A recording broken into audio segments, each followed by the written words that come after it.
गर्मी के मौसम में आप सनफ्लावर के सीड लगा सकते हैं। अब इस समय भी आप इसके बीज लगा सकते हैं।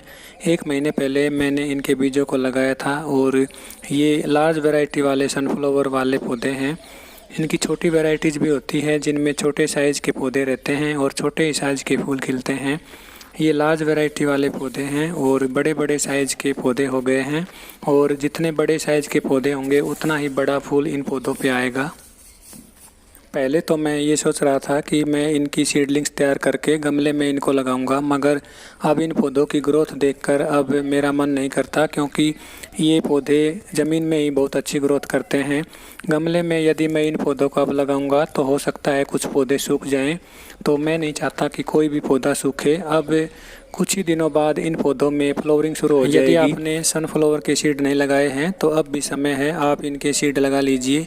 जब आप इनके बीज लगाते हैं तो बीजों को मिट्टी में 1 इंच तक दबा दें। ऐसा करने से 5-6 दिन बाद इनके बीज उग जाएंगे और आप इनकी मिट्टी को ना सूखने दें। इनकी मिट्टी के ऊपर पानी का छिड़काव ज़रूर करते रहें और 6-7 दिन में जब इनके बीज उग जाते हैं तो फिर भी इनमें हर रोज़ पानी देना है। जब इनके बीज उग जाते हैं तो हर रोज़ इनके ऊपर पानी छिड़कना है। यदि आप इन पे हर रोज़ पानी छिड़कते रहोगे तो ये पौधे गर्मी से बचे रहेंगे। और इन पौधों को डायरेक्ट सनलाइट वाली लोकेशन में लगाया जाता है। जितनी अधिक डायरेक्ट सनलाइट इन पौधों पे गिरेगी उतनी इनकी अच्छी ग्रोथ होगी, क्योंकि ये सन लविंग प्लांट्स होते हैं। मेरे इन पौधों की ग्रोथ देखिए, ज़मीन में लगाने पर पौधों की वास्तव में अच्छी ग्रोथ हो जाती है। आप खुद ही देख सकते हैं कितनी अच्छी ग्रोथ हुई है। मैंने इन पौधों में किसी भी प्रकार के खाद या फर्टिलाइज़र का इस्तेमाल नहीं किया है और बिना किसी खाद या फर्टिलाइज़र के ही आप देखिए ये पौधे कितने हेल्दी हैं। ये पौधे सीजनल होते हैं और गर्मी के मौसम में ही इनकी अच्छी ग्रोथ होती है और इसी मौसम में इनमें बहुत अच्छी फ्लोरिंग होती है। और जब फ्लोरिंग रुक जाती है तो उसके बाद ये पौधे सूख जाते हैं। जब ये पौधे सूख जाएं तो इनके फूलों से बीज इकट्ठे करके रख लीजिए और अगले सीज़न में आप इनके बीजों को लगा सकते हैं। जो भी सीजनल प्लांट्स होते हैं उनमें अपने आप ही बहुत अच्छी ग्रोथ हो जाती है। आप इन पौधों में कभी भी खाद या फर्टिलाइज़र का इस्तेमाल ना करें। इनका जब सीज़न ऑफ हो जाता है तो ये पौधे मर जाएंगे। जब आप इनको बीजों से लगाते हैं तो इनकी सीडलिंग को अलग अलग जगह लगा लीजिए। जब छोटी छोटी सीडलिंग होती है तो ही आप इनकी लोकेशन को चेंज कीजिए। यदि इस प्रकार बड़े बड़े पौधे बन जाते हैं तो इन पौधों को अलग करके ना लगाएं, जहां लगे हुए हैं वहीं लगे रहने दीजिए।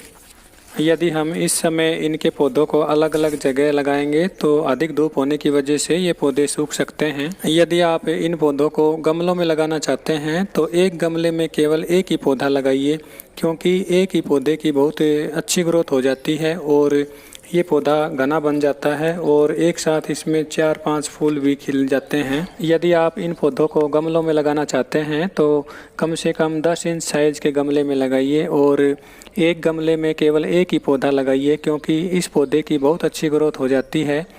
जितना ही बड़े साइज़ के गमले में ये लगा होगा उतना ही ये पौधा अधिक फैलेगा और उतने ही अधिक फूल इस पौधे पे लगेंगे। वेल ट्रेंड सॉइल में इस पौधे की अच्छी ग्रोथ हो जाती है। मैंने इसको रेतीली मिट्टी में लगाया हुआ है और आप देखिए रेतीली मिट्टी में इस पौधे की रूट्स कितनी अच्छी डेवलप हुई है और इस पौधे की अच्छी ग्रोथ हो गई है।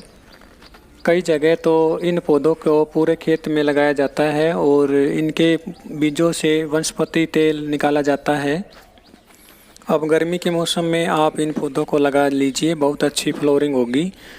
यदि आपको इस चैनल की वीडियोज़ अच्छी लगती हैं तो चैनल को लाइक एंड सब्सक्राइब ज़रूर कर लें। वीडियो में लास्ट तक बने रहने के लिए आप सभी दोस्तों का बहुत बहुत धन्यवाद। Thank you.